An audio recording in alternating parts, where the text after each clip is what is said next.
我不是得病，全身瘫痪，死在了病床上吗？怎么会？原来前世陈楠的母亲在生他和妹妹时伤了元气，没几年就去世了。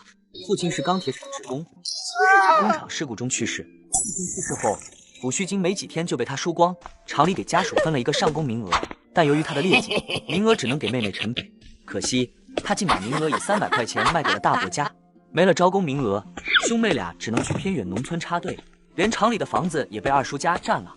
下乡时，他们被分到不同地方，像他这种有前科的，被分到最艰苦的地方。妹妹因没钱打点，陈楠身体强壮，适应了农村生活，但妹妹陈北从小体弱，性格倔强，几年下来身体被拖垮，独自下乡的女知青易受欺负，陈北曾差点被无赖欺负，陈楠为她出头打架，虽然无赖的打，但被村民围殴，差点被打死。事情闹大后，陈北名声被毁，陈楠被打8年。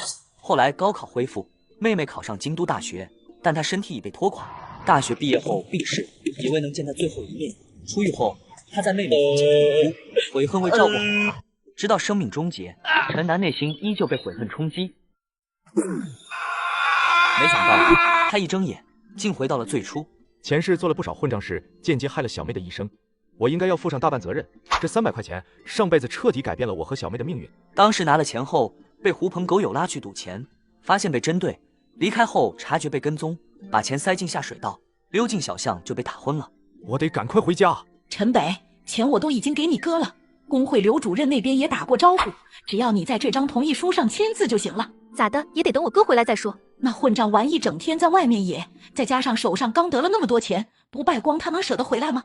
你赶紧把字签了，明天让你三哥好去厂里报道。哥，你这是咋弄的？身上什么味道？这是掉粪坑了咋的？怎么这么臭？陈楠丢出沾污的布包，砸在他身上。妈呀，你个臭无赖，你干什么？你个王八蛋，太坏的玩意儿！你嘴里再不干不净，信不信我撕了你的狗嘴？你再说一句试试。你们3个都是死人啊！没看到你娘我被人欺负啊！3个青年对视一眼，怒视陈楠。想跟我动手啊？从小到大你们一起上，哪一次不是一起挨我的揍？来啊，今天老子心里憋着火，正好帮你们紧紧身上的贱皮。陈楠，你又长本事了，在外面耍威风不够，还跟家里人耍横，信不信我送你去保卫科，再关你10天半个月？切，要不是厂里有一科一指一长，外加3个副科长，我还真以为保卫科就是林副科长家开的呢。陈楠，咱不都说好了吗？你把留下的工作给建国，以后让他娶了向北。现在钱你都收下了，还闹什么？什么？啥玩意？想让我妹妹嫁给林建国？这他妈全家都在想屁吃！她嫁过去岂不是进了火坑？怪不得前世妹妹没多久就下乡了，原来还有这档子事。奶，你说的那是啥时候的事儿？我咋不知道？今天工会刘主任找过我，给了我300块钱，就说了你们林家想要那份工作，其他啥也没说。可能刘主任忘记提了，咱在这里说也一样。你下乡快走了，陈北一个人留在厂里也需要有人照顾，不如把工作卖给你大伯家的老三，到时候让建国和陈北结婚，有我们照顾着，你也能放心了。去你妈了个吧！不要脸的死老太婆！我是看在我爸的面子上才喊你一声奶，你还真以为自己是个什么玩意儿了？100块钱打发我下乡，然后让林建国得了我爸的工作，我家的房子，还娶我妹妹。你们他妈一个个脸怎么这么大呢？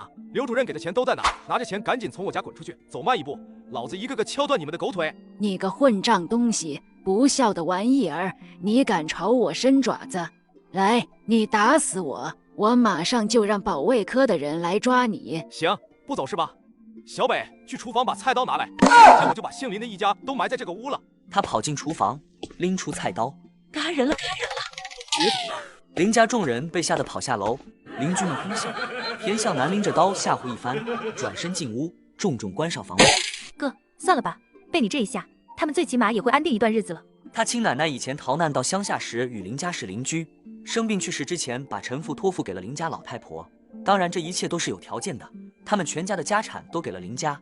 那时候的陈父已经15岁了，几年之后赶上大建设，村子里的人都跟着进了厂。陈父靠自己的学识被招了临时工，随后一步步成为正式工，直到发生意外。我原本想自己下乡把你留在厂里，但今天看来考虑不周了。你一个单身姑娘，有工作有住房，不知道多少人会觊觎这一切。我不敢想象，如果你遭遇那种情况，我会不会发疯？哥，我跟你一起下乡吧。不行，下乡太苦了，我不能让你去受那种罪。哥，爸妈都没了，现在就剩我们俩了，有你在的地方才是家。你要是走了，这里还是我的家吗？好，咱们一起下乡。首先要确保妹妹能跟我被分配到一个地方，这样才能彼此照应。要是还像前世那样分开的话，还不如带着妹妹进城去当盲流，把父亲留下来的工作和房子也处理一下。陈楠想到厂工会的马副主任，他们都是家属院的，彼此间自然认识。小北，你身上还有没有钱？哥，有倒是有，但不是很多了。妹妹起身回到自己的房间，不一会儿，将一些零钱和几张票放到了面前的桌子上。陈楠咬牙买了2瓶茅台，又买了2斤糕点，向着旁边一个小一些的家属院走去。哥，你是要去找工会的马副主任吗？对，顺便把咱家的工作和房子处理了，换点路费。你这聪明劲儿也不止光用在学习上，以后遇到啥事也能多帮我参谋参谋。陈楠和马副主任谈妥了，最后提出了一个要求，那就是下乡的时候，不管被分配到哪里，必须要跟妹妹分在一起。工作以500块钱的价格转让，房子转让费200块，连同屋子里的各种家具折算100，总共一起800块钱。马副主任找的这家人很淳朴实在，不但爽快的一口答应，还直接现场把钱给了出来。知青下乡这天，陈北，你这是咋回事？不会也要下乡吧？对，我跟哥哥一起下乡。那你走了，你家的工作和房子就都留给我们了吧？我哥他把房子和工作都卖了，没办法，我就只能跟着一起下乡了。你们两个，有位女同志光着屁股晕倒了。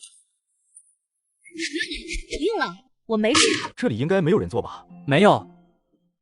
我叫陈楠，这是我妹妹陈北，来自皖省钢铁厂大院。我叫林思成，这是我妹妹林思雅，来自上海铁厂大院的知青，怎么跑到这里来了？你该不会上错车了吧？我以前在厂里不学好，所以就被厂里给分配到东北这边来了。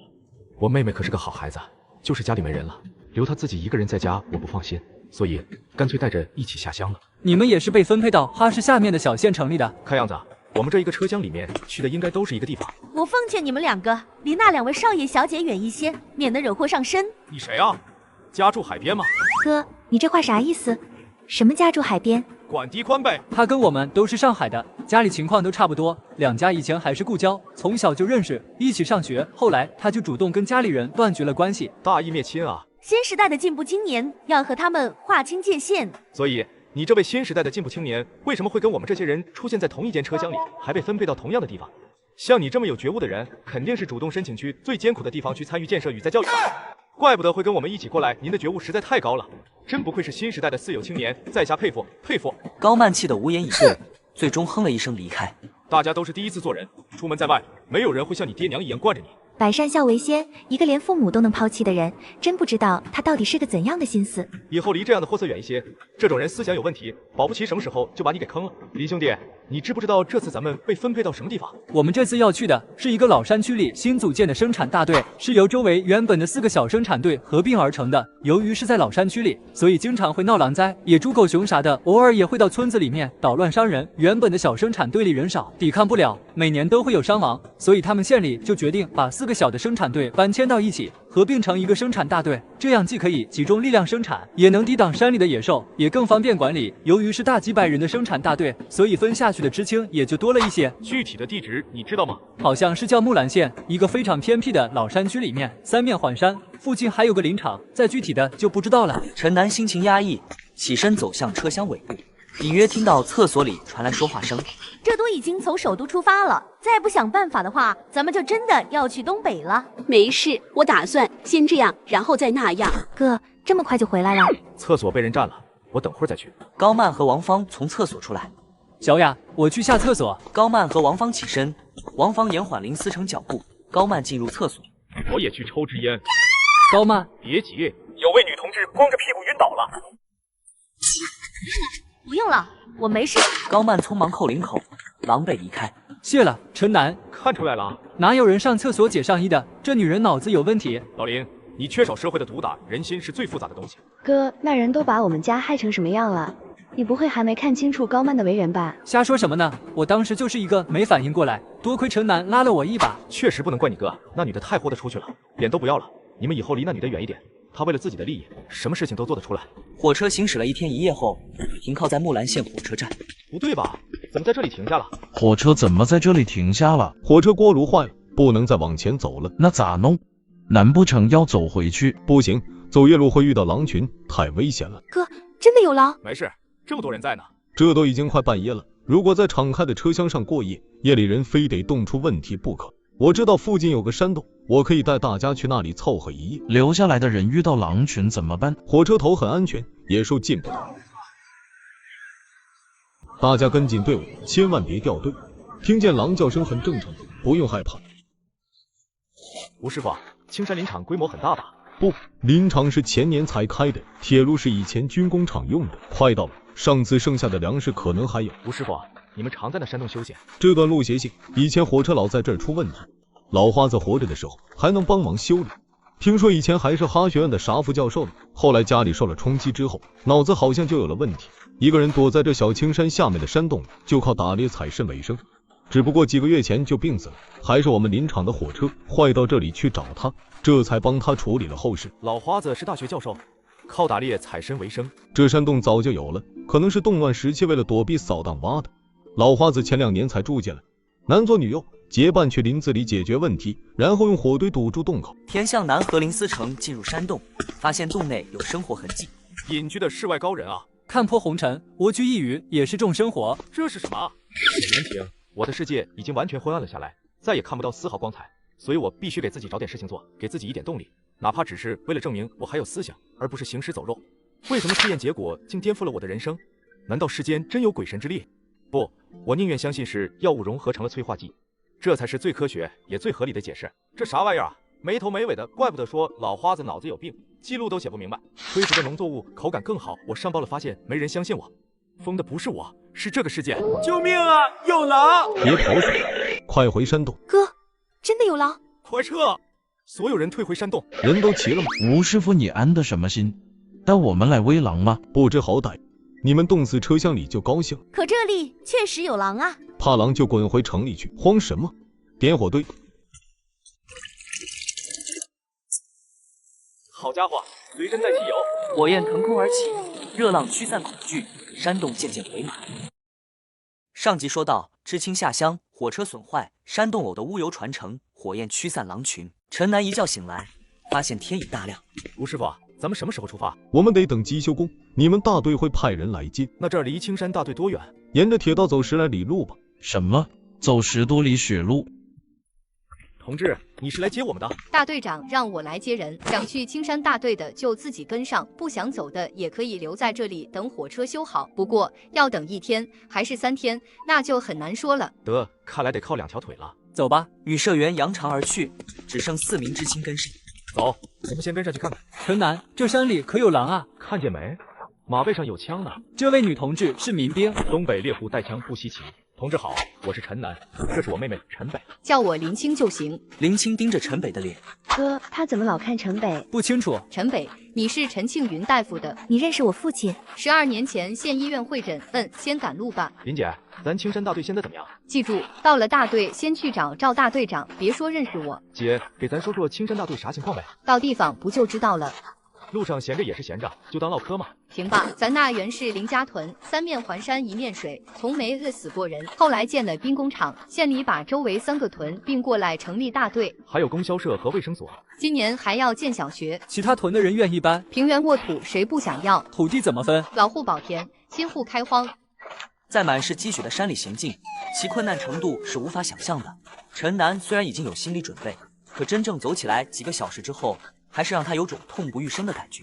这里就是青山生产大队了，这都晌午了，我带你们先去我家吧，先给你们弄点吃的，再去找大队长。这多不合适啊，我们还是直接去找大队长吧。没事，这都走了一路了，要真觉得过意不去的话，以后分粮食了，还我一些就成。林姐这人不错，等安顿下来一定要还人家粮食。行，林姐，那我们就先去你家，等粮食分下来立马还给你。小北，你怎么样？哥，你放心吧，我还在路上休息了那么多次呢。倒是你一直走了一路，等安顿下来，我帮你烧点热水，好好烫烫脚，别冻坏了。放心，我身体底子好，这点路不算什么。哟，这不是林青大妹子吗？天没亮就看你悄摸的出去，咋现在才回来？还带了2个老爷们回来。张二狗，你碗里装的是大粪吧？一张嘴就这么臭，吃饱了没？要是没吃饱的话，去屋后的粪窑子里再多舀几碗。林青妹子，你放心，我家的粮食管够，不像你呀，为了点吃的大队里的啥事儿你都干，这不大半夜的就出去找了2个老爷们回来。哟，这还有2个大妹子，长得还挺俊。喂，那2大妹子你们从哪来的呀？是来找婆家？石环，驴日的，你敢打我？张二狗，他们都是新来的知青，你要是敢动手闹事，我就去告诉大队长你欺负人。你们快走！张二狗他们兄弟几个没一个好东西，我不一定能拦住他们。你们赶紧去前面的大队部找人。林青姐，谢了。没想到陈南脾气这么火爆，老爷们们都过来看看，瞅瞅这家伙，放着会2下子，把我们哥几个给打的。围观的村民们看向陈南几人的眼神变得不善起来。放心吧，不会出什么事的。今天必须要给张二狗一个深刻的教训，顺便也要借机立威。老少爷们们，你们都看到了，瞧这家伙多横啊！说得对，揍他！场中瞬间一团，围观的人越来越多。就不知道你咋想的，当初我就说不应该要那些吃闲饭的，你非要接手。你可得收收你那脾气，就算心里不痛快，面上也得过得去。等会那些知青们来了，你可再别这么说。屁！我早打听过了，分给咱们的这2批。基本上都是有问题的，说白了就是被发配下来的。啥发配不发配的，这种话以后可不能当人满仓叔，我哥他们几个让人给揍了。咋？大狗二狗他们又惹啥事了？青姐带回来的人二话没说就动手。大中午的不好好吃饭，在这闹什么呢？老苏，你看我这模样像惹事的人吗？下次再敢给我逼逼赖赖的，看我不掰了你的牙！青丫头，你说说，到底咋回事？张二狗嘴贱说我们，他这么说人家妹子，人当哥的能受得了吗？好你个二狗子，你这张嘴就是治不好了是吧？吃过饭之后，小西坡的那棵老树就交给你们兄弟几个了。二狗子，明早我去小西坡检查，地里敢拉下1根树根，我就把你们一家都赶出青山大队。走吧，先去看大队上把你们安排住处，然后再去我家吃饭。初步立威的效果已经达到了，那个叫满仓的老头确实不简单。林青姐，这位满仓叔以前是干什么的？满仓叔年轻时候参加过志愿军，是我们县挂了名的战斗英雄。他们就先交给你了，我去知青处那边看一下。你们可以先熟悉一下周围环境，等下我会跟供销社打招呼。买东西可以先用公分抵扣。那我们能不能先借住在林青姐家里？林青家里的情况有些特殊，他们2个男的不太方便。没关系，只要把女孩安顿好，我们2个大男人在哪里凑合都行。跟着林青走到他家院子前时，一个小孩跑了出来。哈哈，这孩子真可爱。小家伙，跑那么快干啥？你叫什么名字啊？胡说，胡子咋又跑出来了？原来是嫂子回来了。二林今天咋得闲了？这就是嫂子去帮大队上接的知青，咋还领家里来了？陈南和林思成悄悄离开林青家，来到供销社，意外看到二林也在这里。这一家人怎么回事？为什么分开住？刚才的谈话气氛好像有些不对劲。2位同志，你们这是二林，这2位同志是谁呀？咋看起来有些眼生？新来的知青。你们要买东西吗？可以赊30块钱的东西。听说有2批知青，除了我们外还有1批。另一批是我们市里拨下来的，有30来号人都是分配到这里的。二林抱着胡子离开了供销社，彩玲继续跟知青们聊天。你们住知青处的话，得跟7、8个人挤一个炕被子，都是1.5米小的。那队上有能让知青借住的人家吗？要说合适的话，青嫂子家本来是挺合适的，不过她家现在情况……林青姐的丈夫怎么了？大林哥是猎户，年前进山采药，一直没回来，找了好久也没消息。青嫂子拦着不让二林哥去找，就这还有人背后说闲话呢。要是大林哥能回来，怎么就是孤儿寡母了？不是还有二林吗？二林哥他算了，先不说这个了。你们要点啥？我帮你们拿。要2罐麦乳精，2斤桃酥饼干。这算咱俩一起买的。瞧你俩这架势，买东西是送礼的。是啊，林青姐接待我们，总不能空手上门。你们这是？青姐，一路上多亏你照顾，这是点心意。你们吃，我刚吃过饭了。这也太奢侈了，比我家过年吃的还好。吃过饭把东西拿回去，有什么事需要帮忙？听说知青点住得挤，能不能找个老乡家借住？我们愿意付钱。大圣家倒是有空房，他家媳妇那性子，还不如住知青点。要不让他们住我的院子？不行，这个绝对不行。新院子只能新人小2口先住，这个是规矩。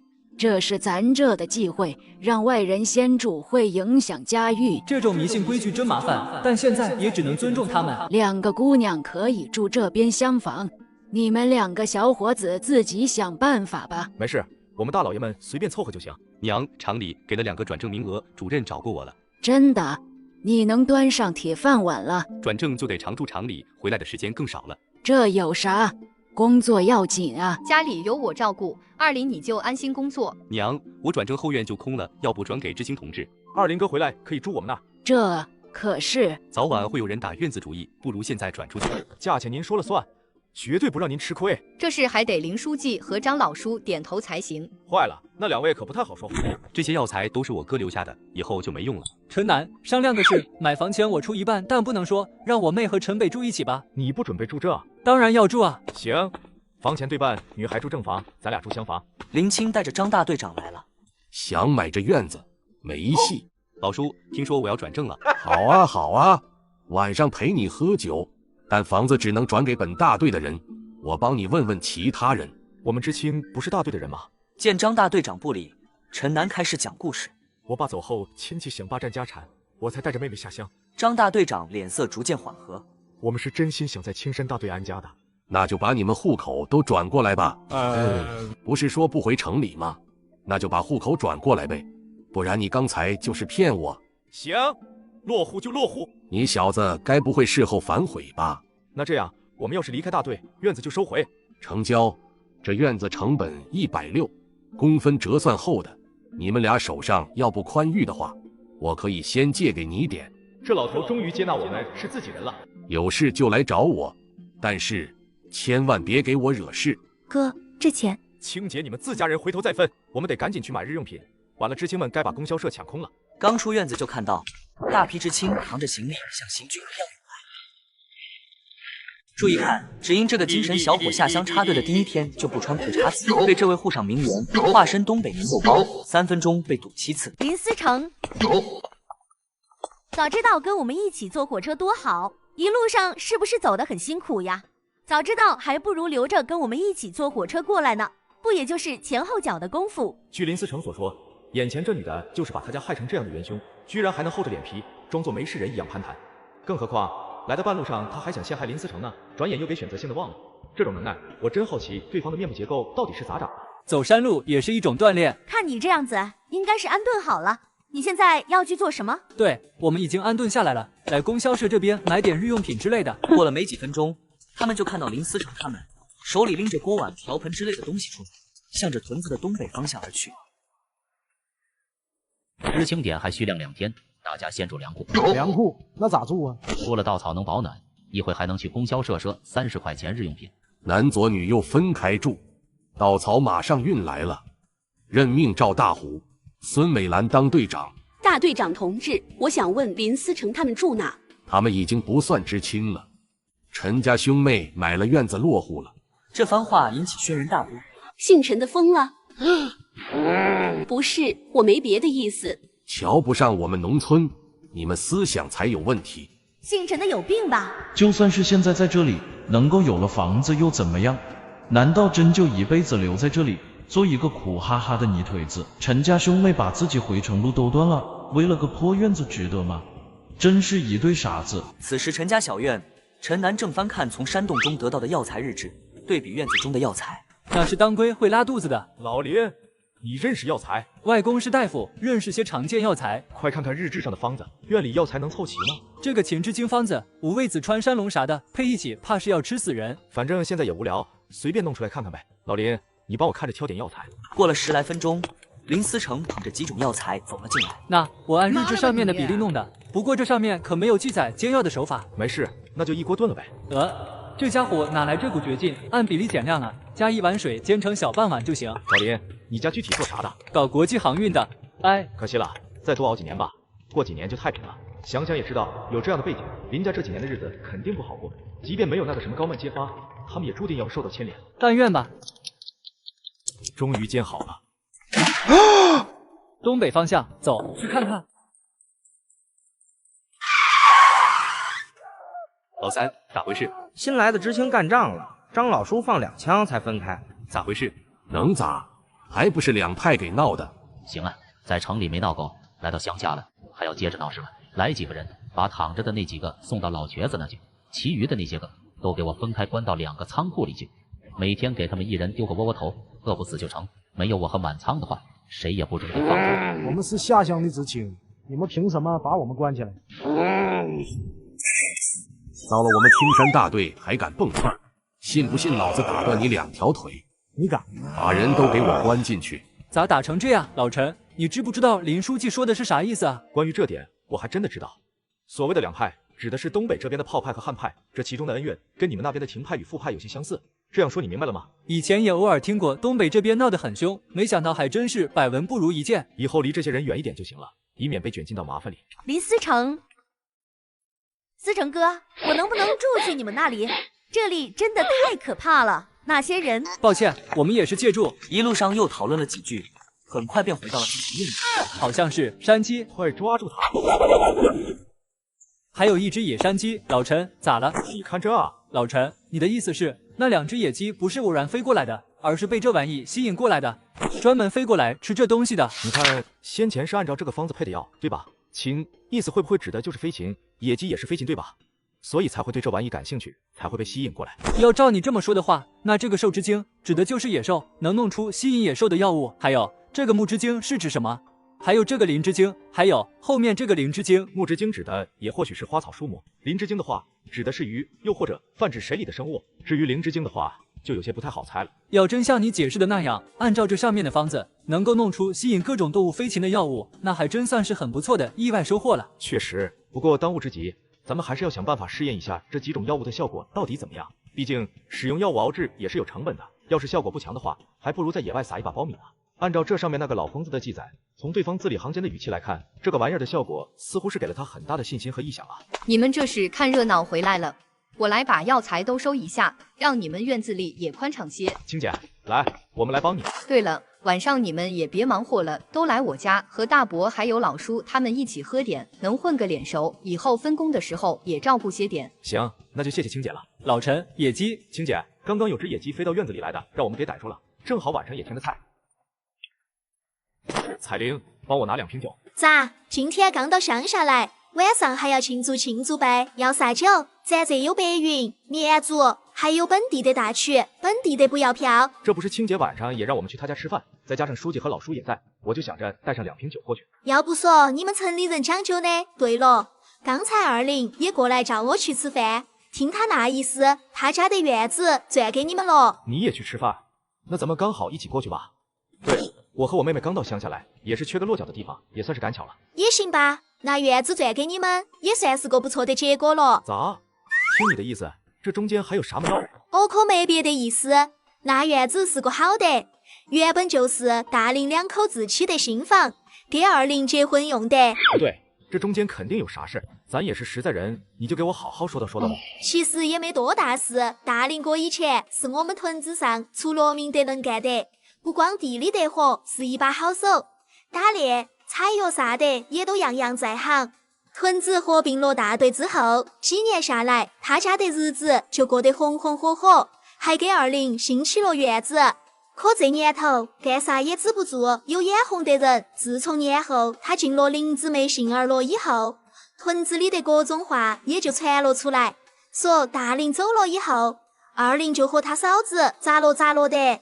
有些人传我嫂子是林家养的小媳妇儿，老大没了就跟了老二，还有什么乱七八糟的。当然，这都是其他3姓的一些瘪犊子在背地里说闲话。20知道了后，背地里没少跟那些王八蛋干仗，可是越干仗，人家说得越凶。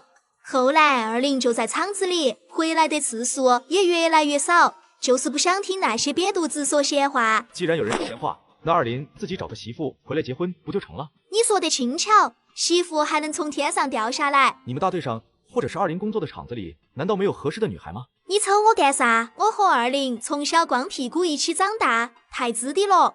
我瞧不上他，他也瞧不上我，就是因为我俩从小一起长大，有啥话也都不瞒着。他是想找个有知识有文化的女孩，而我的想法也差不多。算了，不管咋说，等二林在厂里找到了对象，以后肯定还会经常回来的。经常来东北的人都知道，有一句话可不兴说。你瞅啥？瞅你呢？咋地？你再瞅一个试试？试试就试试，就瞅你怎地？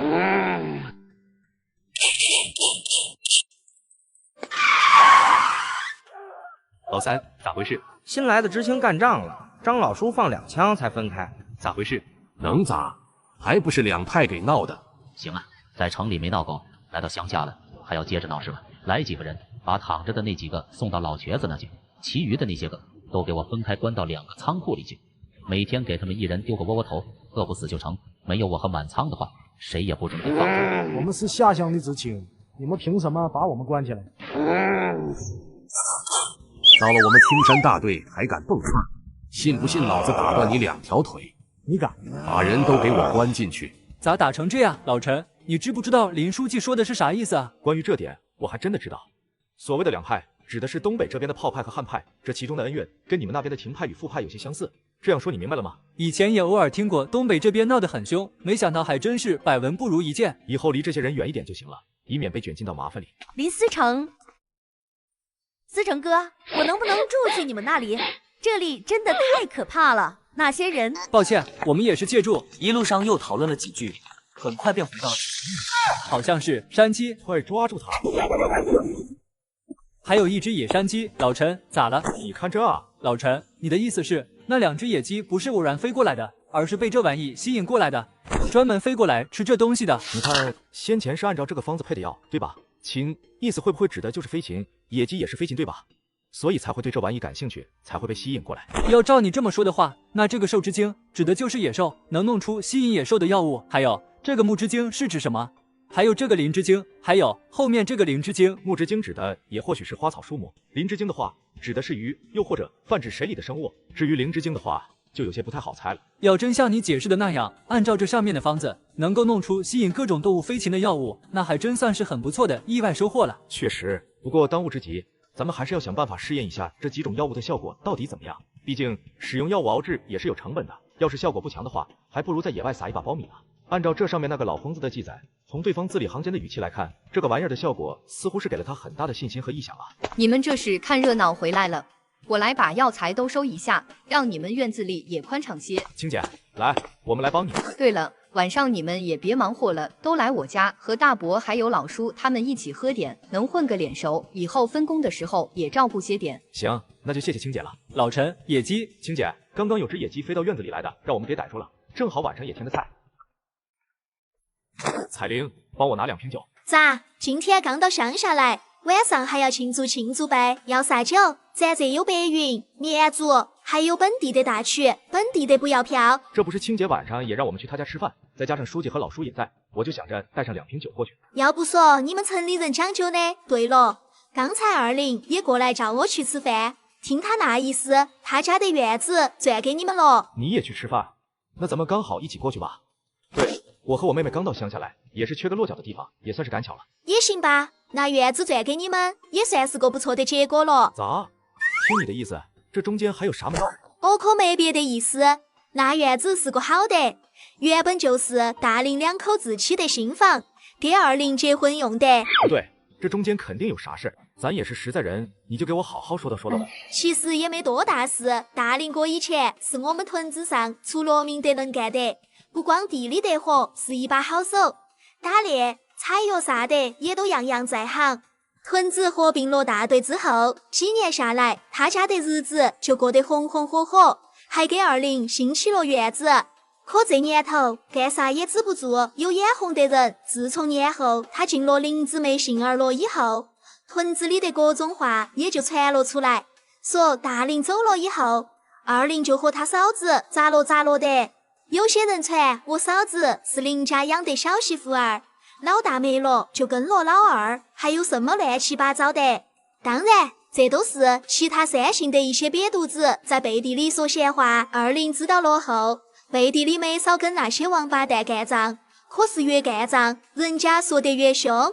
后来二林就在厂子里回来的次数也越来越少，就是不想听那些瘪犊子说闲话。既然有人说闲话，那二林自己找个媳妇回来结婚不就成了？你说的轻巧，媳妇还能从天上掉下来。你们大队上或者是20工作的厂子里，难道没有合适的女孩吗？你瞅我干啥？我和20从小光屁股一起长大，太自的了。我瞧不上他，他也瞧不上我，就是因为我俩从小一起长大，有啥话也都不瞒着。他是想找个有知识有文化的女孩，而我的想法也差不多。算了，不管咋说，等20在厂里找到了对象，以后肯定还会经常回来的。为了证明玩省人能喝，我连吹2瓶二锅头，不料被18岁村姑干趴。昨天叫的多嚣张，今天抱着尿盆当帽子戴就有多气人。城南，咋了？还咋了？这都几点了，你不也该起了吗？昨晚你不是能耐得很吗？真搞不懂你，一个玩省人哪来的胆气，敢跟书记和大队长在酒桌上叫板？你是不知道东北人喝酒的厉害吗？我也没给俺们玩省丢人啊，不是把书记和张老叔给干趴下了。那后来你咋倒的？是彩玲，真没想到那丫头居然这么能喝。对了，我在大队卫生所那边弄一些药材回来，用来实验一下日志上的那几种药方。好在那药方上的药材都是常见的，倒也还真配齐了几种。都弄齐了哪几种方子？一种是咱们昨天弄过的那个秦之精，还有一个寿之精的方子也弄齐了，都一起熬着呢。我让陈北和小雅看着火呢。至于木之精和林之精，都还缺少几味药材，只能以后再想办法了。对了，青姐在家不？你找她干啥？借枪，咱总不能还在院子里试验吧？真把野鸡或者啥给招来了，像昨天一次还好，次数多了也不好解释啊。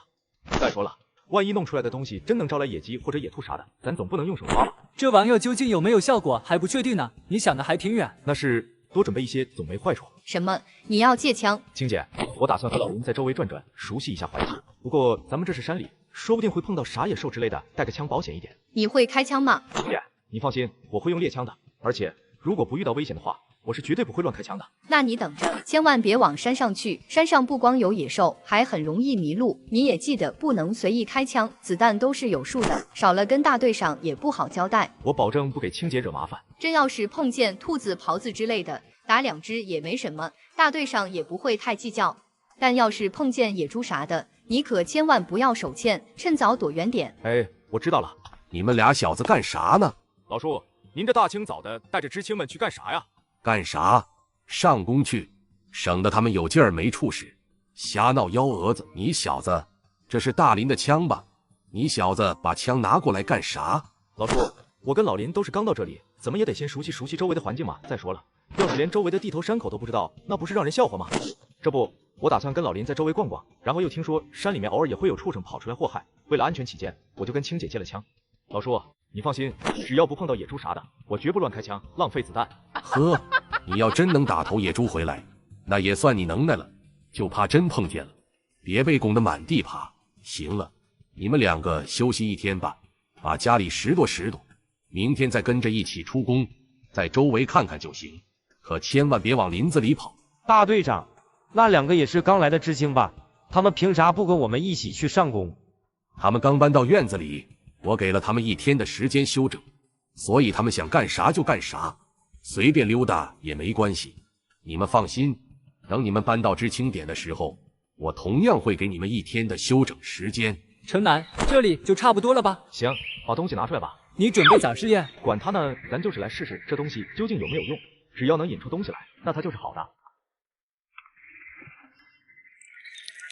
时间1分1秒的过去，2人就这么静静的等着，直到过了有10几20分钟，陈南2脚都已经蹲麻了的时候，2人的耳中忽然听到了一阵动静。来了。哪来的狗？你个笨蛋，那是狗吗？这它分明就是一头狼。就在这时，前面的荒草丛中忽然也传来了动静，从那隐约间向2边不断分开的荒草痕迹就能看出，来的这个家伙体型一定不小。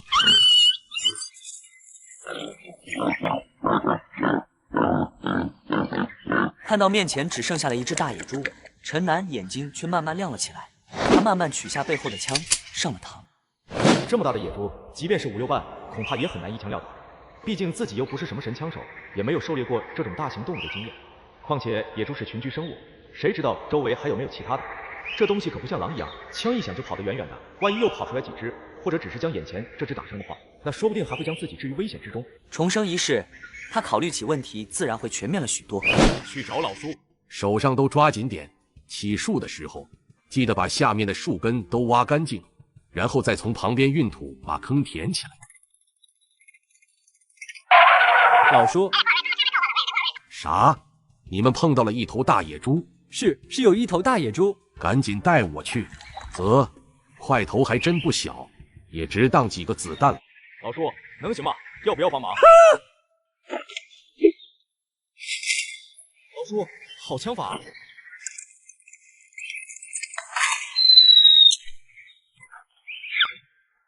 大队长，我们听到枪声就赶过来看看。把野猪捆上，然后直接拖到石头河边处理一下。顺便问一下，知青里面有没有谁有宰杀过牲畜的经验？帮着弄一弄，晚上回去给你们加餐。大队长，不用找了，我来处理就行了。我以前在市里屠宰场做过学徒，处理这一头野猪还是没啥问题。老叔，那野猪给知青留条后腿儿，剩下的分给屯子里其他有困难的人。那村子里要是有没分到的人，会不会有意见？老子自己打的野猪，爱分给谁就分给谁，谁要是有意见就直接来找我。咋的？你有意见？没，大队长公平公正，分配的太合理了。行了，你们先回去吧。知青点那边的伙食现在也是大队上负责的，中午肯定是吃不上了。你们要愿意的话，晚上也可以去知青点那边一起跟着吃点肉。对了，下午给那些知青的发粮食，你们到时候也别忘记过来领。行，大队长，那我们就先回去了。你们回来了呀？哪里又弄了一只野鸡回来？该不会是你刚打的吧？我们刚才都听见枪响了。我们出去瞎溜达的时候，刚好碰见老叔了，都是老叔打的，还打了一头大野猪呢。说中午要给大队上分肉呢。青姐，等下我把这只野鸡拾掇一下，中午你和婶子、小虎一起过来吃吧，就当是庆祝我们搬来这里的第一顿饭。中午吃过饭后，粮仓前，这啥粮食啊？苞米面。那这是多长时间的定粮？3个月了。陈楠，这100斤是你们兄妹俩的。他俩凭啥领这么多？就是啊，大家一起过来的，凭啥他们每人能领50斤？都安静一下，他们2个已经正式落户了青山大队，严格来说，已经不算是知青了。老叔，听说咱们屯子里下半年要办小学。大队里上百个娃子，整天这么放养着也不是事儿。我妹妹和林思雅在学校学习很好呢，以后能不能到咱小学里面给孩子们当老师？等到时候再说吧，起码也得小半年后的事了。老李，来帮忙。行了，小北、小雅，这里有我和老林就行了。你们俩弄好了没？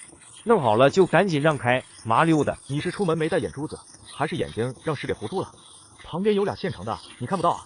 非得要我们这一个一张嘴就吆五喝六的，故意找抽是吧？哟呵，可以呀！你小子还挺横啊，是不是以为入户了青山大队，多给你分几斤粮食，你就真把自己当本地人了？识相的麻溜，给我让开！哥几个今天还就非要用你这个摸头！我去你大爷的！陈楠猛地一脚将青年踹飞，打人了，打人了！姓陈的打人了！陈楠原本还以为自己这一动手肯定就跟捅了马蜂窝一样，会被那一伙知青群起而攻之，他也做好了与这些人狠狠干一架的准备。令他没想到的是，他一脚踹翻了一个之后，其余直接围了起来，然后开始喊了起来：“安静，同志们安静！发生了什么事？”林书记，你可得给我们做主啊！这姓陈的太欺负人了。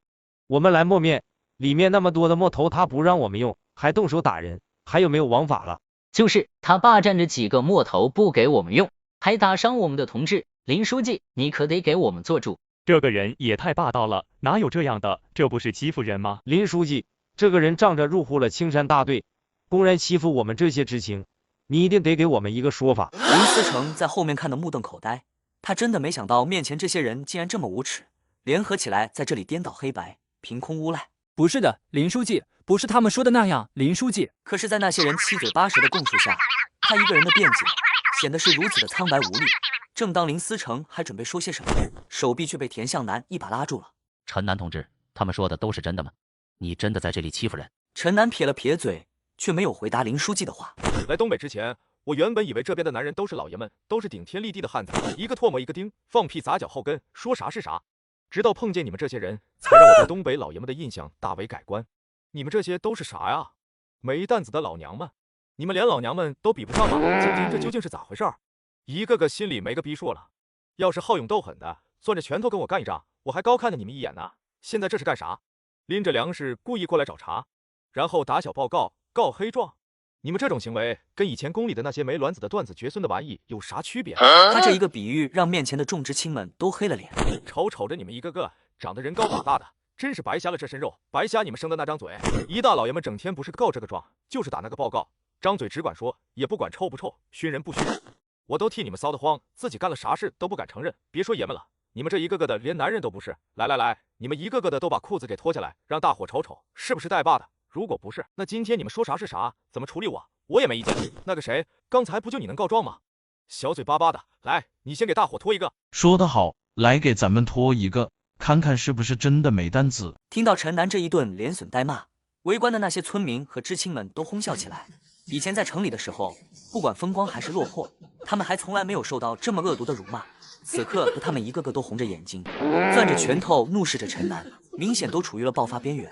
干死他！人群中不知谁喊了一句，一些知青们仿佛被点燃的火药桶一样轰然爆炸。火山无影，龙卷风摧毁停车场。满仓，赶紧让人把他们都拉开，别出什么事了。不急，又没动家伙，出不了人命的。你这都是年轻小子，身上有劲儿没处使，还不如让他们发泄一下，省得再憋出什么事儿来。你就不怕姓陈的小子吃亏？怕啥？那小子也是练过的。再说了，都闹够了没有？要不要关粮仓里继续打？大队长，你偏心。行啊，你有种就把事儿原原本本再说一遍。谁撒谎谁没卵子。行了，该干啥都干啥去，明天就正式上工了。希望你们能把闹事的劲头都使到劳动上去，到时候谁要给我掉链子，就别怪老子说话难听了。那几名知青恨恨地看了陈南两人一眼，也都悻悻地离去。陈南，那些人为啥要找咱们麻烦啊？嫉妒呗，不换管换不均，眼瞅着我比他们多拿了20斤粮食，他们没胆子跟我一样落户到这里，所以就看不惯我，想整我一顿。这些人是不是有毛病啊？做出这种事情有什么意义吗？都他妈吃饱了闲的。青姐带我们去大队猪圈那边看看，刚回来就听说你们又打架了。哥，我听人说你先前也跟着动手了。哈哈，看那么多人欺负陈南一个，我就没忍住。你们去猪圈那边看的怎么样？能不能适应下来？养猪的活计确实不算重，就是那味道确实有些重，而且听青姐说现在还好，等到天气热了，那才叫难闻。刚才在猪圈，这位大小姐差点没当场吐出来。讨厌！我一定能坚持下来的，等适应一下就好了。而且我们也和大田嫂子说过，我们也只是暂时顶替他们几个月，等开学之后要去考老师的。上工了，上工了，咋是你在这？你妹呢？我妹今天有事了，让我给她顶一会儿。今天领20把锄头，20把羊镐，20把铁锹，20把铁锨，5把绳子，还有20把镰刀。自己拿，别乱了。这玩意儿咋用？铲不动啊！锹头松了，我去换。城里人懂个屁，凑合用吧。再避避，揍你信不？南坡开荒现场，林大花高效分配任务，妇女组清理杂草，壮劳力组负责挖树，陈南等人被分到挖树组，由中年村民带领。来，咱们先打个样。我操，牛逼！换人，快来人啊！出事了！来人啊！出事了，别围着了，散开。张老三，啥情况？铁锹头掉了，砸知青脚上了。这咋止不住血啊？知青里有没有会包扎的？我来，需要干净水和布条。伤得重不重？跟腱断了，必须去医院缝合。冯若安在行，去年里二麻子腿。哼！宋县医院，他是要惊动上边了，去铁路边等着。月底送物资的短烈该来了，宋山里头，不然眼睁睁看他废了，能不能上去，那就只能看他的造化。行了行了，都干活去，围在这里干啥？陈小子，还有林小子，你俩留下来帮忙招呼着，给这丫头打下手。满仓大哥，咋回事？知青脚伤了，能送你们厂医院补，不然你说这好好的棒小伙子，总不能闹个残疾吧？嚯，伤得不轻。行了，赶紧把人抬上车，你们几个也跟着一起去一趟吧。在几人的努力下，小心地把受伤的知青抬上了第4节的铁皮车厢里。陈南他们几个也跟了上去。约莫走了10来分钟左右，火车发出刺耳的刹车声，受伤的知青被送去医院，同行的一众人被留在站台的小调解室。老哥坐这儿，咱唠唠队里近况。李主任，我能去洗个手吗？瞧我这记性，小王，带这位女同志去洗漱，再让炊事班备饭。送饭的正行。这家伙会在这里？上一世在妹妹去世之后，就是这家伙亲手将陈北的遗物以及遗产转交给了自己，自己只知道这家伙的名字叫苏中鼎，当时是某单位的高级工程师，而自己唯一知道的是，这家伙是向北的亲属。关于陈北不是他亲妹妹的这件事情，无论前世今生，陈南心里都清楚，而且就连陈北自己也知道。前世妹妹去世之后，我也曾追查过这笔遗产的来历，只知道好像是他的外婆留下来的。妹妹的父母好像都还在世，似乎也知道他存在，但是不知什么原因，彼此却并没有相认。而他的外婆那位老人家为何将遗产绕过他的父母，留给了他的这个外孙女？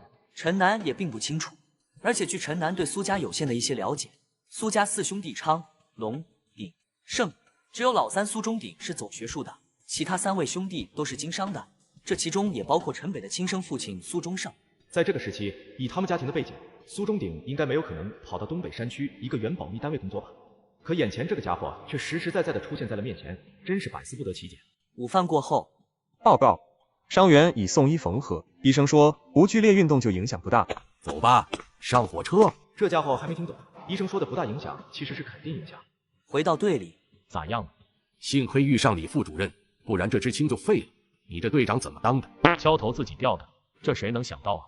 陈南，该不会是早上那把？林小子，你刚说啥？就早上领工具时，张大狗拿的锹头是松的。是张大狗害我。张大狗，滚过来！队长，喊我干啥？咋都瞅我？装的还挺稳。大狗，早上是不是拿的有毛病的铁锹？林小子亲眼看见的。啥呀？早上那把有毛病的，我都给加了2颗钉子钉好了，早就被人给领去了。说着，他又转头看向了林思成，一脸恼怒的样子。我说你这人咋一张嘴就胡咧咧？早上你说那把铁锹有问题，我后来不是给你换过了吗？行，狗日的，那我问你，刚才掉头的那把铁锹是不是你带来的？见他不承认，3队长恼怒地打断了他的话，说刚才伤人的是不是你带的那把铁锹？是，可这是另一把好的，而且谁也不知道怎么那么寸，干得好好的，这玩意就掉头了呢。你还给我装？走，把你那把铁锹拿过来，我倒要看看是不是真的有问题。走，过去看看。那把掉了头的铁锹还放在那里呢，毕竟上午出了这档子事，弄这棵树的事也停了下来。来，你们俩帮忙瞅瞅，是不是早上有问题的那一把？陈南把木柄接了过来，看了看旁边眼中带着愤恨的张大狗，又看了看一脸严肃的老叔，感觉有些为难。木柄颜色什么的都差不多，他早上也就接过来去库房换了一个的功夫，哪里能认得出来？他转头用询问的目光看向了林思成。对，这就是早上那把有问题的铁锹。你胡说啥呢？狗日的，你敢陷害我，老子今天非打死你！张大狗此时是真的有些急了，今天这个安全问题的事要是落在他身上，当众检讨赔钱都是轻的，弄不好会被送到农场改造。所以此刻他真的有些不顾场合的要跟林思成拼命了。林小子，这话可不是随便说的。老叔，你看这里，当时觉得这块有些扎手，所以就用指甲把这一块的木皮给抠掉了。张大狗此时的脸色已经变得有些发白，嘴唇也不由得哆嗦起来。老叔，队长，我……老叔，这事咱怎么说也都是姓张的，大狗子又是你侄儿，其实这事要说到底，大狗子是有错，但更多的还是怨他倒霉。这位同志，今天这事，你说说咋办？还是队长你说咋办吧？要不这样，你这后面一段日子肯定是没办法干活了，让大狗赔你60斤苞米面，20块钱，伤好钱他的工分都归你。真的，我接受。老叔，要么照办，要么送农场。老叔，既然事情都解决了，那我们就回去干活了。眼看事情结束了，陈南跟老叔打了声招呼，拉着林思成就走了。在他们身后，张大狗眼带怨恨地看着他们的背影。陈南，今天这事我是不是做错了？接上集，知青首次上工便遭遇意外，张大狗提供的劣质铁锹致使知青受伤，林思成当众指认此事，激怒了张大狗。他试图动手报复，却被陈南轻松制住。最终，张大狗不得不赔偿受伤知青钱财和粮食，为自己的过失付出代价。老陈，今天这事我是不是真的做错了？老林，其实我也不知道你做的对不对，但是相处几天下来，我也把你当成真正的好朋友。就像刚才揭发张大狗的事情，从你的角度上，从你自身的性格与道德上来评判，你觉得应该站出来把这件事情说清楚。但是你有没有考虑过这件事情的后果？为了一个跟你毫无关系的知青去得罪一个本地的地头蛇，这么做有什么意义？对你也没有一点好处吧？就算一只癞蛤蟆不咬人，它还偶尔蹦跶出来膈应人呢。而且咱们本来就是被发配到这里下乡的，还有你跟我的妹妹，就算你不会自己考虑，也得为小雅考虑一下吧。包括小雅今天站出来救人的事情，其实我也是不太赞成的。但如果今天没有碰巧遇到进山里的火车，没有及时把那个知青送到山里面去治疗，假如以后那个知青的腿脚落下了毛病，你觉得他是会感谢当初出手帮他止血的小雅，还是会怨恨小雅的医术不精，没有能在当时治好他的脚，导致他落下了残疾？这应该不可能吧？小雅也是好心才站出来帮他包扎，也有可能是我用黑暗的心思去揣摩他人，人家说不定一直会感恩着小雅的帮手呢。不过说归说，我是不会拿我和我妹的安危去赌别人的善良，也不会单凭一腔热血去冲动的做事。正常情况下，遇到大多数事情，我都会尽量明哲保身，因为我的安危代表的不仅仅只是我自己。两人回到三小队，林大花只是简单的询问了几句，也没多说什么，就安排两人继续跟着挖树。就这样一直干到了太阳西斜，终于传来了收工的锣声。陈南家院子，老叔，你们这是？哦，他们俩是从市里来的，找到了大队部，说是来找林小子的，我就顺道给送过来了。顺道？您家在十字路西边，我们这在屯子东南边，也不知道是顺到哪门子的道。找老林的。你们两位是？你是陈掌柜。哎呦，林少爷，我这终于见到您了。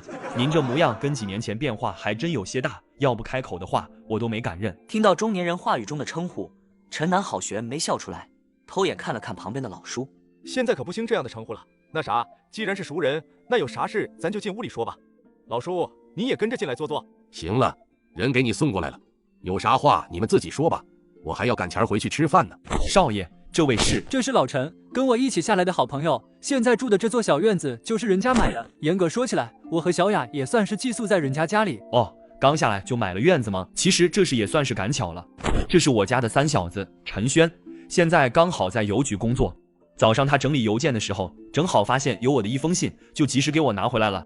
再加上前2天我也接到老爷的电话，说是少爷和小姐到了这边，让我帮忙打听一下。你说这不都赶巧了吗？上午我接到信之后，就按照少爷的需求准备了一些药材，还有一些日常用品。今天过来我也主要是来看看，也就随便带了点东西。现在看到你们住得好，我也就放心一点了。以后有啥需要的，您尽管告诉我，我来想办法。等回去我就想办法把小三调到咱们县里，到时候专门负责青山大队这边的邮寄工作。以后咱们联系，或帮你们带东西啥的也方便一点。这个还是算了吧，我们这里比较偏僻，往县里来回跑的话肯定很辛苦，还是别太麻烦了。这都是应该的。自从铺子关了以后，这几年以来，老爷却从来没有断过我们的工钱。要不是有这份收入在，我们全家早就饿死了。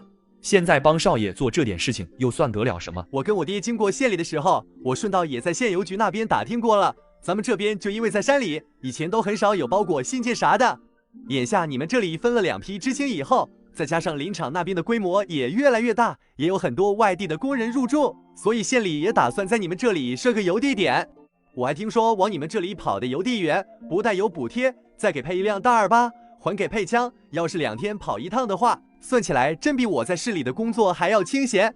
所以我爹要找路子把我调到这边工作，我心里其实也是很愿意的。这样啊，陈北，昨天都是你在帮我干活，我看你手都磨了几个血泡，刚好昨晚陈叔给我们带了几副手套，我就给你拿了一副。谢谢。哇，你咋不戴呢？你放心，我自己还有一副呢，就算用坏了，以后再让陈叔帮我们带几副不就好了？小雅，你看其他人有戴手套的吗？好像还真没有。这不就得了？现在就干点普通的农活，大家都没有戴手套，就你自己戴，会不会有些太引人注目了？说句不好听的，别人会不会说你是身娇体贵，一副资本家小姐的做派？我还真就怕别人这么说，我也不敢戴。陈北，我没有别的意思，就是我知道你是对我好，看我帮你干活了，手磨了几个泡，再加上我是工人出身，戴副手套就能咋的，也没人能说啥。不过来之前我哥就说了，在农村干活，刚开始吃点苦，受点累，没啥大不了的，凡事都要随大流。你看咱们4小队的这些婶子大姐们，哪个不是满手的老茧？说句不好听的，咱不把手上磨出满手的老茧子，跟那些婶子大姐站在一起，说话语气都得矮上3分。小雅，我昨天和你说的事情怎么样了？高曼，我昨天就和你说过了，我现在也是寄住在别人的家里，不可能也没有权利同意你搬过去跟我们一起住。小雅，我知道以前是我做错了，你就真的不能原谅我吗？我们现在住的地方就4个大仓库，晚上关了门，黑漆漆空荡荡的，能吓死个人。尤其是外面一起风刮的仓库里鬼哭狼嚎的，我晚上真被吓得睡不着。咱们从小一起长大，你就不能跟他们说让我搬过去住几天嘛？就住几天。平心而论，她们确实是从小一起长大，感情深厚的好姐妹，再加上两家又是世交，而且林思雅也清楚，上次的事情，高曼的举报只能说是一个导火索，即便是没有高曼，以他们家的成分，遭受到波及，怎么都是难以避免的事情。但尽管如此，林思雅依旧无法原谅高曼所做过的事情，冲动也好，一时糊涂也罢，她终究是第一个站出来向他们家捅刀的人。高曼，你再坚持2天吧，我听到队长说，等这几天忙完了开荒，应该就会让你们搬到知青点去。林思雅故意让口袋里的手套露出一角。这是手套？哎，这是我的。小雅，手套先借给我用2天。高曼拿着手套蹦蹦跳跳的走了。你这都跟谁学的？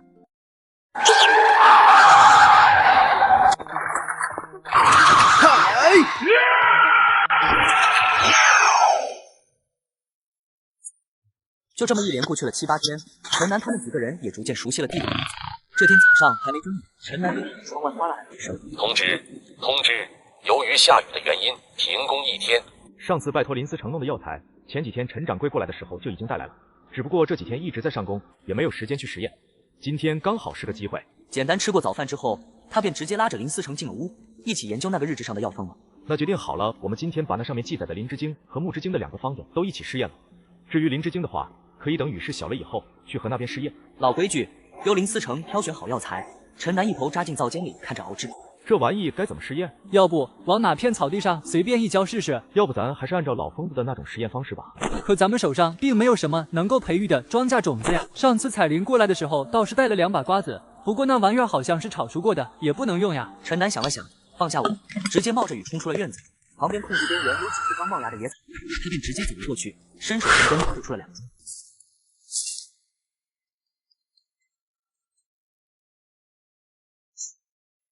这样行吗？这玩意儿要真有帮助植物生长的效果，没道理只能针对农作物吧？反正都是植物实验，试试呗。陈南把那碗熬制出来的药水端了出来，走到种小草的地方，小心地倒在了那个小坑里。很遗憾，被浇过滤水的小草，并没有像他前世看到那些植物生长的加快镜头一样快速拔高，似乎并没有什么变化。别淋着了，先回来。你这样看能看出什么？这一点时间你能看出啥？真要有效果，也要等一段时间才行吧。要按日志上记载的，1天最高能提升100倍生长速度，那换算成1个小时，也就是能有个3天多的生长效果。要是再换算成分钟的话，就更短了。你就看了一会儿，能看出什么？行，那咱再去试试另一张方子。两人又跑去灶间里打不起来，终于把另一份能制成的方子提了出来。这个东西怎么弄？你在家等我一会儿。陈南出了家门，直奔路口的供销社，买了2根专门用来纳鞋底的那种最大号的针，又要了一团纳鞋底专用的尼龙线。回到家之后，用火把针烧红，然后用力的弯成了鱼钩状。等冷却下来之后，尾端穿上了尼龙线。就这样，一个简易的鱼钩就做。他又把早上吃剩的苞米面饼子揣了半路在怀里。走。陈南把苞米饼子掰下了一片放在鱼钩上，然后又抹了一把熬好的药糊铺在上面，一手拎着线，便直接丢到了下面的河水里。这样能行吗？大概过了有1、2分钟的样子。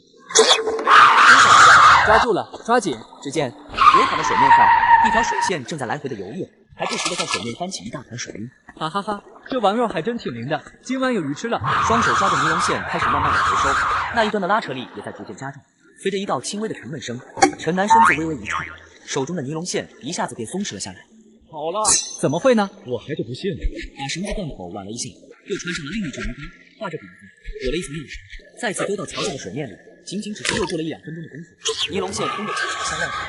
陈南见状，连忙慢慢的开始脱线，中间发现收不动线的时候，他还会尝试着向外再少放一些。一收一放间，一直忙活了接近1个小时，他们才看到尼龙线的另一端牵着2条红棕色的体长约有1尺多左右的大鲤鱼。好家伙，还真钓了一条大鱼，哈哈哈，起码有20斤左右。走，赶紧回去，别着凉了。好在这一会儿雨势又大了一些，一路上根本就没碰到人，两人便悄悄地回了小院。呀，哪弄来这么大一条鱼？我们家里根本就没有能盛下这条大鲤鱼的盆子。等会儿雨小了一些再弄吧。说着，他似乎想起了什么，又转身走到院子的角落处，看了看先前种下的那2株小草。记得先前种下的时候，这2株小草也不过5公分高，是此时再看，眼前这2株小草已经长到了接近10公分左右。长这么快？老陈，看样子这几种方子是真的有各自的效果。以后咱们应该不缺粮食了，想吃肉的话，咱们也可以弄点兔子、野猪啥的，或者去河边钓几条鱼。瞧你这点出息！不管那日志上记载的这所谓注油的几种药方的来历如何，但起码这东西的效果确实是出人意料的好。有了这些东西，又哪里仅仅只有能吃饱饭这点好处？别的不说，随便弄点珍稀的人参灵芝之类的药材，种一种养一养，那岂不是躺着就能过一辈子？以陈南前世经历的见识，只是脑子轻轻一转，便生出了数十种能让身家迅速暴富的法子。老陈，等下次陈轩过来的时候，我跟他说一声，让他以后多帮我们找一些各种农作物的种子，还要尽量多找一些，像辣椒、地瓜、土豆、花生，还有各种药材的种子，咱们也可以试着培育一下。还有，最好能再帮咱们弄一些结实一点的鱼钩鱼线哦。还有，咱们要多弄一些用来种植的大缸，这个可以到时候跟老叔打听一下。就在两人正兴奋地规划着以后的发展时，小院的房门忽然被人大力的拍醒，紧接着外面传来林清的是急切的声音：“陈南、陈北，你们在家吗？